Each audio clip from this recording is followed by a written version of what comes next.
Hello guys, myself is Vaibhav Roy. I'm going to discuss about the machining operation in metal cutting. So let's start from the cutting action of the tool, how the tool proceed ahead to cut the workpiece. So let's draw the workpiece first. Now draw the tool part. So here is a kind of tool.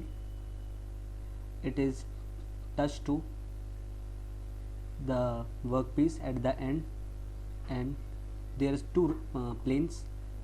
This is known as reference plane, and here it is cutting velocity plane. It is known as cutting velocity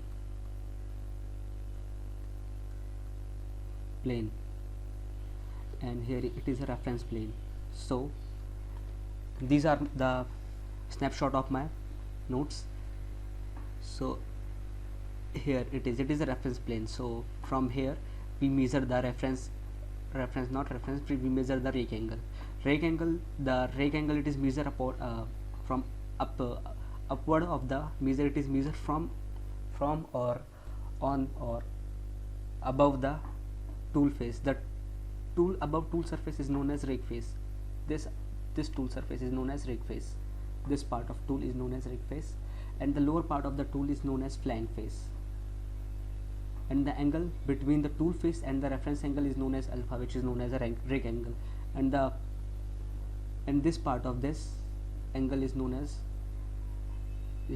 wedge angle. Sorry, not wedge angle. It is known as clearance angle. It is known as clearance angle. Okay, let's proceed further.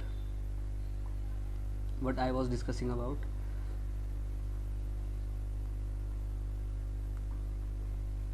Choosing this. Where is the eraser?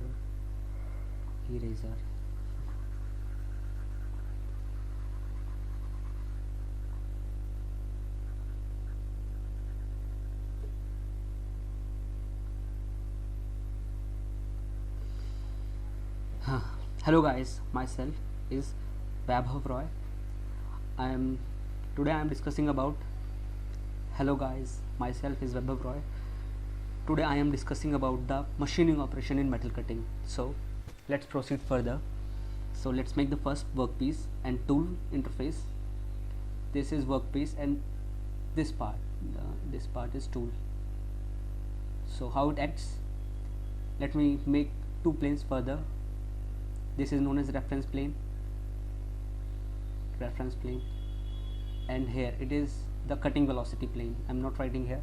Okay, so this is our tool, and this the upper part of the tool is known as rake face, and the lower part of the tool is known as flank face.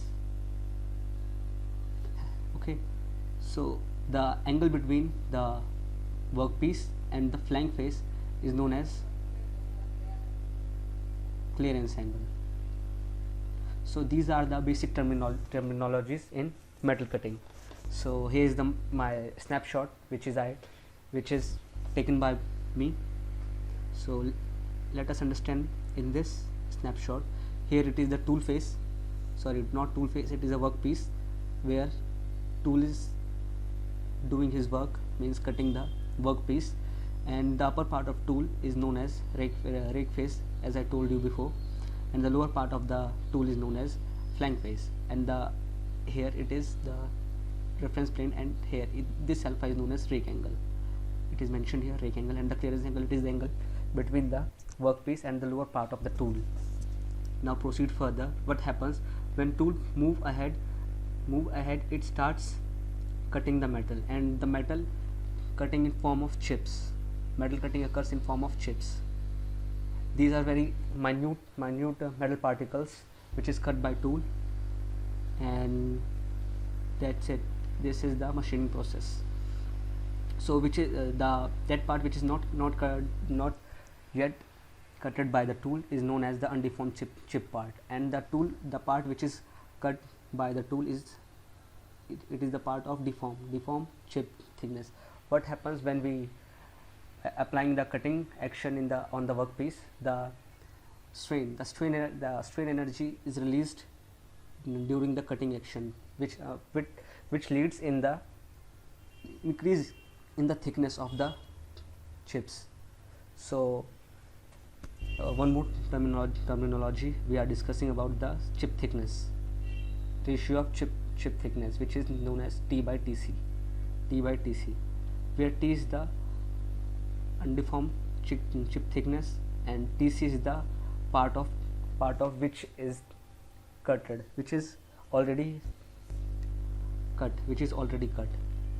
Okay, so let's move ahead. Here there are two kinds of angle also, rake angle also, positive and negative. When rake angle said to be positive when it is beyond the reference plane, it is said to be positive. If the angle is move ahead or proceed or cross the reference plane, then it is said to be the negative rake angle. So that's it for this slide. Now move to for next slide. So here let's understand the mechanics of metal cutting.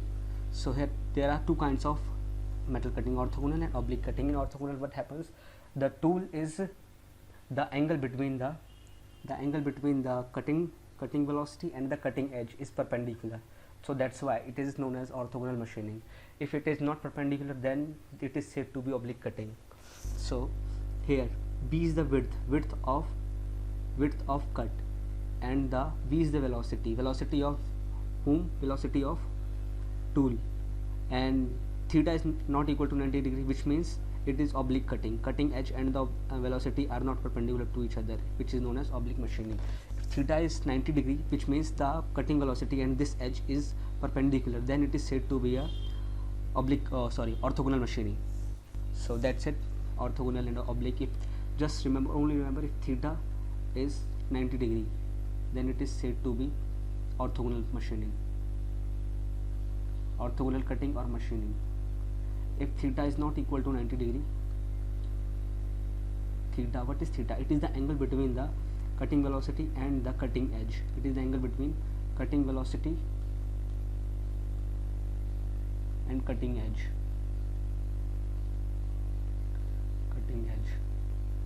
Okay, let's move further ahead. Theta is the then when theta 90 degree, it is the machining said to be orthogonal cutting. So that's it for this slide. Let's move ahead. So it is there, here is the difference between what is orthogonal and oblique cutting. So let's understand it in briefly. So what is orthogonal cutting? When the cutting angle of the tool make right angle 90 degree. Orthogonal is also known as right angle, so it is known as orthogonal cutting. In oblique cutting, theta is not equal to 90 degree, so it is oblique cutting. The flow of chip is perpendicular to cutting edge. The flow of chip is perpendicular to cutting of chip. The tool has lesser life. Yes, just remember, in orthogonal cutting, the life of tool decreases, and the shear force per unit area is high, and the increases the heat per unit area. In the cutting, chip flow over the tool. Yes, one more thing, let me take you back. Okay, here when you cut the workpiece, the chip flow through this surface. In metal cutting, orthogonal machining, the rate of the chip flowing through upward of the tool is very high. That's why the tool life decreases, because it creates friction here. It creates thermal or heat friction here, which creates very much heat that leads to melting or breaking of this tool. And we will study further this topic, which is known as wear of tool. Not now, but in future. So here I was. In orthogonal cutting, surface finish is poor. Yes, here the spelling of finish is wrong. In orthogonal cutting, the surface finish is poor. Yes, in orthogonal cutting, the surface finish is poor, because we want, like, everybody wants freedom. So that's why oblique cutting gives freedom to in metal cutting, which leads in very good cutting and very good finishing. So let's move ahead. two mutually perpendicular cutting forces act on the workpiece. Yes, the first force which is act perpendicular is normal force, and the other force which is act is cutting velocity. So orthogonal cutting, we have done the orthogonal cutting, and oblique cutting, it is the opposite of orthogonal cutting. So I think it is also we have done in this slide. Let's move ahead. Now let's understand in detail what is orthogonal cutting, and we only focus on orthogonal cutting in our coming lectures too. So here is the workpiece. Here we can see the workpiece design, and here is the tool. Let me give you everything. Let me give you clarity of everything. This is alpha, which is known as right angle. This is xi, which is known as wedge angle. This angle has many names, like we can also say this lip angle, cutting edge angle, wedge angle, knife edge angle. Just remember this, okay? And gamma is relief or clearance angle. Gamma, it is the angle between the flank part and the upper part of cutting upper part of workpiece, and it is the unmachined part, and it is the machined part. It is the workpiece. What is it? Is the chip. It is the chip part. Okay, I have already told you about when the chip flows this, there is friction created in orthogonal machining, which creates melting and other things, melting and other things also. Okay, so yes, the main cheese is this phi is known as the shear angle. It is the angle between the cutting velocity and the shear plane. What is shear plane? Shear plane, it is the plane. Let me draw for you. It is this plane where the chip start to rise after cutting. Here tool, this is tool, and there is chip. So what happened? The tool starts applying cutting force here, and it creates a plane which is known as shear plane. This plane having length AB and having area also.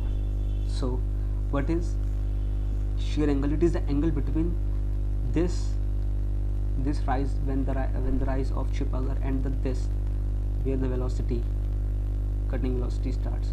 Their cutting velocity and this xi, it is known as shear plane. It is known as shear angle. It is known as shear angle. Just remember, it is known as shear angle.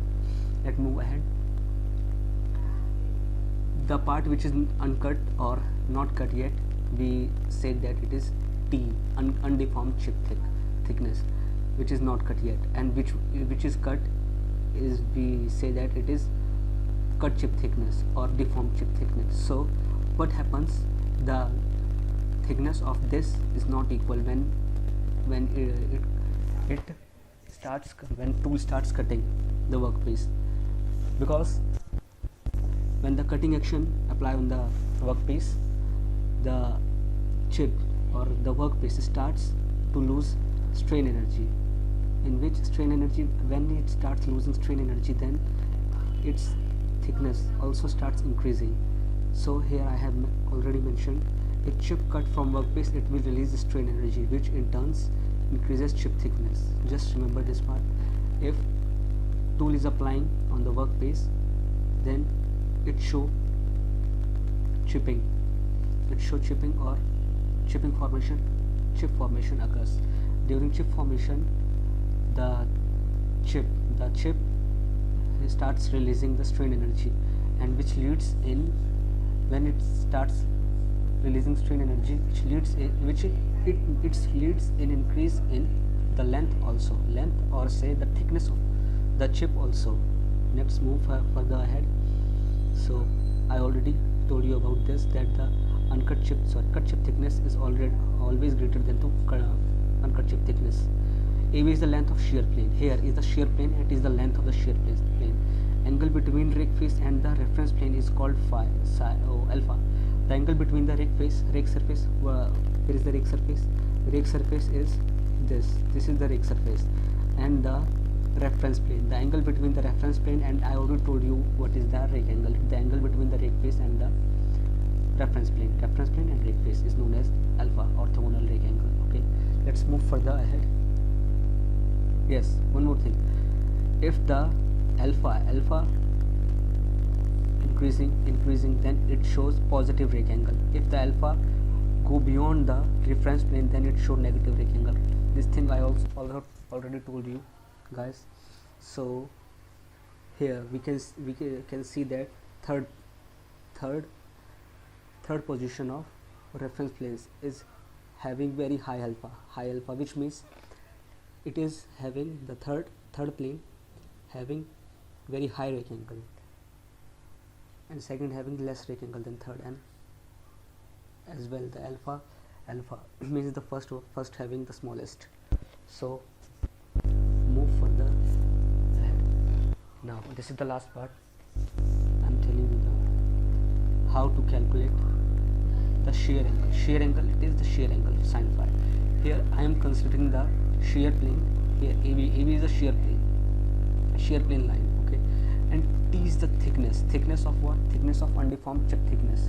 It is undeformed chip thickness, and here is the angle. So how to calculate the shear plane length?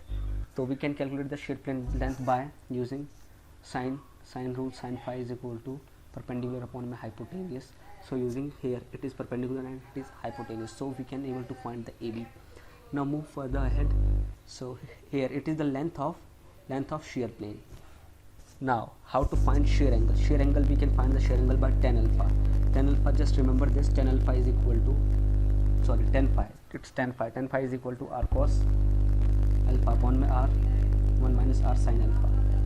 Where r is the chip thickness ratio. R is chip thickness ratio, which is I already told you that it is the ratio of undeformed chip thickness to the deformed or cut chip thickness, uncut chip thickness to the cut chip thickness, and it is always less than 1, because due to strain energy, the strain energy which leads in increase of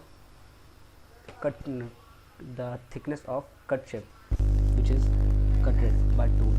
So that's it for this tutorial. This is the same that I have already told you. So that's it for today.